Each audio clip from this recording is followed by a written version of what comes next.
ভয়া ধর্ষণ এবং খুনের মামলার শুনানি চলছে নিম্ন আদালতে।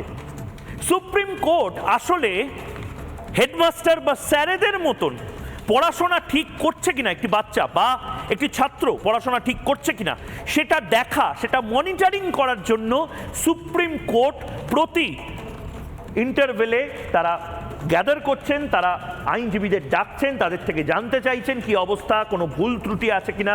সিবিআই নিজের রিপোর্ট দিচ্ছে, রাজ্য কেন এখনো এই কাজ করতে পারছে না। এই সমস্ত কিছু আসলে প্রিন্সিপাল স্যার বা হেডমাস্টার স্যারের মতন তারা জানছেন।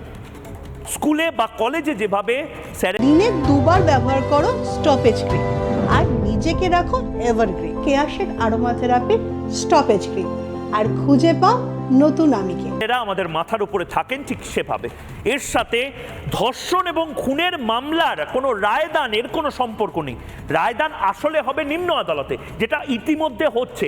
এবার আপনাদের দেখাবো যে কারা কারা যুক্ত, কারা কারা গ্রেপ্তার হয়েছে এই কেসে। ইতিমধ্যে সিবিআই করছেটা কি, সিবিআই কয়েকজনকে গ্রেপ্তার করেছে, আরও একাধিক জন র্যাডারে রয়েছে। ধর্ষণ এবং খুনে কে কে গ্রেপ্তার হয়েছে? সন্দীপ ঘোষ, প্রাক্তন অধ্যক্ষ আরজি করের অভয়াকাণ্ডে তথ্য প্রমাণ লোপাট এবং তার থেকেও বেশি জিনিসপত্রে অভিযুক্ত। বারবার ওসির সঙ্গে কথা বলেছেন যে ওসিও গ্রেপ্তার হয়েছে। বিভিন্ন এভিডেন্স ট্যাম্পারিং এর সঙ্গে যুক্ত স্বাস্থ্যমন্ত্রীর আস্থাভাজন, স্বাস্থ্যমন্ত্রী মমতা বন্দ্যোপাধ্যায় ইনফ্যাক্ট তাকে প্রাইজ পোস্টিং দিয়েছিল। এর পাশাপাশি সন্দীপ ঘোষের পাশাপাশি গ্রেপ্তার হয়েছেন অভিজিৎ মণ্ডল, লার্জার কনস্পিরেসির পার্ট অভিজিৎ মণ্ডল। প্রাক্তন ওসি টালা থানার বৃহত্তর ষড়যন্ত্রে অভিজিৎ মণ্ডলও এখন অব্দি অভিযুক্ত, জড়িত রয়েছেন বলে মনে করা হচ্ছে। খবর পেয়েও দেরিতে ঘটনাস্থলে যান, এভিডেন্স ট্যাম্পারিং এর সঙ্গে সরাসরি যুক্ত ছিলেন, নির্দেশ দিচ্ছিলেন এক সাহেবের থেকে। কেই সাহেব? অভিজিৎ মণ্ডল আশা করি তার কিছুটা আলোকপাত করতে পেরেছেন। এর পাশাপাশি কলকাতা পুলিশের সিভিক ভলেন্টিয়ার, যাকে প্রাথমিকভাবে প্রথমে গ্রেপ্তার করা হয়েছিল, এর নাম সঞ্জয় রায়।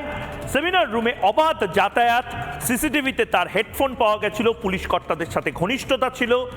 পুলিশ ওয়েলফেয়ার বোর্ডের সদস্য, সেমিনার রুমে তার যাতায়াত এবং ধর্ষণ খুনের মামলায় একেবারে সরাসরি যুক্ত। কিন্তু আমরা এখনো জানি না প্রাইম অ্যাকিউজড অর্থাৎ মূল অভিযুক্ত এই সঞ্জয় কিনা।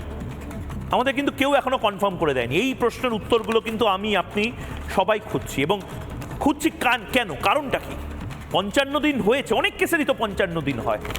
কারণটা কি? তার কারণ আমরা অফিস করছি, আমরা পুজোর শপিং করছি, আমরা অনেকে উৎসবে ফিরে গেছি, আমরা আনন্দ করছি, রেস্টুরেন্টে বসছি, ছেলে মেয়েকে নিয়ে খেলাধুলা করছি, হয়তো কেউ বাইরে যাব, ঘুরতে যাব, কিন্তু ওই যে খচখচ খচখচ করছে, কিছু একটা বিচ্ছে, কিছু একটা প্রিক করছে, সূচ ফোটাচ্ছে।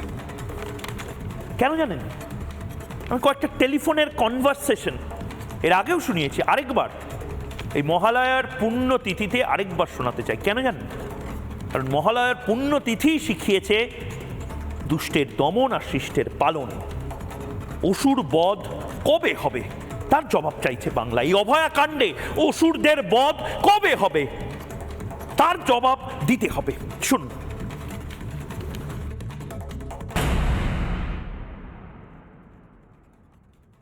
হ্যালো, বলছেন? হ্যাঁ, হ্যালো, হ্যালো, কেন, কে বলছে? আরজি কর হসপিটাল থেকে বলছিলাম। কেন, কি হয়েছে? ওর একটু শরীরটা খারাপ হয়েছে, আপনারা কি একটু আসতে পারবেন ইমিডিয়েট? কেন, কি হয়েছে? কি ওর শরীরটা খারাপ, আমরা ভর্তি করাচ্ছি ওকে, আপনি কি ইমিডিয়েট একটু আসতে পারবেন? কি হয়েছে কি সেটা বলবেন তো? সেটা তো ডাক্তাররা বলবে আপনারা এলে। আমরা আপনার নাম্বারটা জোগাড় করলাম, করে জানালাম যে বাড়ির লোক হিসেবে আপনারা একটু তাড়াতাড়ি আসুন। কি হয়েছে সেটা বলো না তুমি। পেশেন্ট শরীরটা খারাপ, ভর্তি হয়েছে হসপিটালে, বাকিটা আপনারা এলে ডাক্তার বলবে। ওর কি জ্বর হয়েছে? আপনারা একটু আসুন, জলদি চলে আসুন, যত তাড়াতাড়ি পারবেন। কেন, খুব অবস্থা খারাপ? খুব অবস্থা খারাপ, হ্যাঁ খুব অবস্থা খারাপ, একটু তাড়াতাড়ি চলে আসুন। হ্যাঁ বলুন। হ্যালো, হ্যালো, হ্যাঁ বলুন। বাবা বলছি। হ্যাঁ বলুন বলুন। কি হয়েছে কি সেটা বলো না একটু। ওনার অবস্থা খুবই খারাপ, ওনার অবস্থা খুবই খারাপ। আপনি যতটা তাড়াতাড়ি পারবেন চলে আসুন। কি হয়েছে না সেটা বলো না। ওটা তো ডাক্তার বলবে, আপনি একটু তাড়াতাড়ি চলে আসুন এখানে।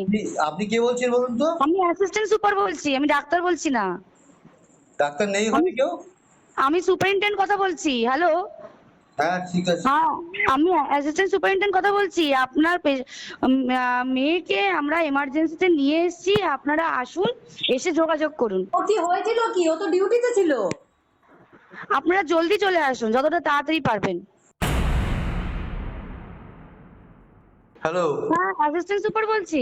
হ্যাঁ হ্যাঁ শুনুন, আপনাকে তখন বারবার বলছিলাম, ব্যাপারটা হচ্ছে যে আপনার মেয়ে উনি সুসাইড করেছেন হয়তো, বা কিছু মারা গেছেন।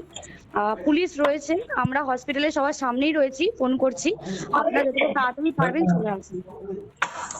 আমরা আসছি এক্ষুনি আসছি। হ্যাঁ খুব তাড়াতাড়ি চলে আসুন। যারা এই মুহূর্তে আমার সঙ্গে রয়েছেন, তিনজন বিশেষজ্ঞ রয়েছেন লাগাতার 2 মাস ধরে এই যে অভয়া কাণ্ড 55 দিন ধরে সেখানে পুঙ্খানুপুঙ্খ অ্যানালিসিস এবং তার পাশাপাশি কাটা ছেঁড়া আমরা সবাই একসাথে করছি, আমরা সবাই সহযোদ্ধা। যারা